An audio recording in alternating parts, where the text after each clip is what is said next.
ભરૂચના અંકલેશ્વરમાંથી પોલીસે ઝડપ્યો છે 1 કરોડ રૂપિયાનો દારૂ। જીતાવી ગામ પાસેના ગોડાઉનમાંથી દારૂનો જથ્થો મળી આવ્યો। માધવ ઇન્ડસ્ટ્રીયલ એસ્ટેટના ગોડાઉનમાં દારૂનો જથ્થો રાખેલો હતો। 1 કરોડ રૂપિયાના મુદ્દામાલ સાથે એક આરોપીની ધરપકડ કરાઈ છે। દારૂ હેરાફેરીના કેસમાં અન્ય 8 આરોપીઓ વોન્ટેડ જાહેર છે। રાજસ્થાનની કુખ્યાત બિશ્નોઈ ગેંગની સંડોવણીની આશંકા છે। કુખ્યાત ગેંગે અંકલેશ્વર ઔદ્યોગિક વસાહતને હબ બનાવી દીધું હોય તે પ્રકારનો ઘાટ ઘડાયો છે। સંવાદદાતા અંકિત જોડાયા છે અપડેટ સાથે। અંકિત, જણાવશો, અંકલેશ્વરની આ ઘટના છે કે જ્યાં પોલીસે 1 કરોડ રૂપિયાનો દારૂ ઝડપ્યો છે। દારૂબંધી છતાં પણ ગુજરાતમાં દારૂનો સપ્લાય સતત થતો જોવા મળી રહ્યો છે।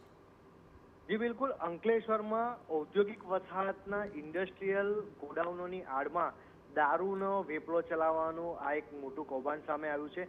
તેમાં ખાસ કરીને અંકલેશ્વરને હબ બનાવી ત્યાંથી ગુજરાતના અલગ અલગ વિસ્તારમાં દારૂ સપ્લાય કરવામાં આવતો હોવાની હાલમાં આશંકા વ્યક્ત કરવામાં આવી રહી છે। હજુ સુધી મામલે પોલીસનું કોઈ સત્તાવાર નિવેદન સામે નથી આવ્યું, પરંતુ એક વ્યક્તિની ધરપકડ કરી તેની પૂછપરછ શરૂ કરાઈ છે।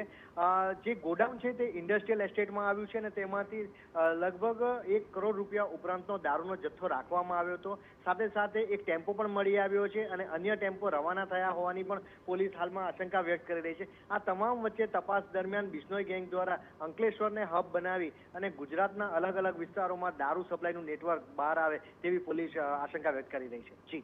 જી અંકિત, માહિતી બદલ આપનો આભાર।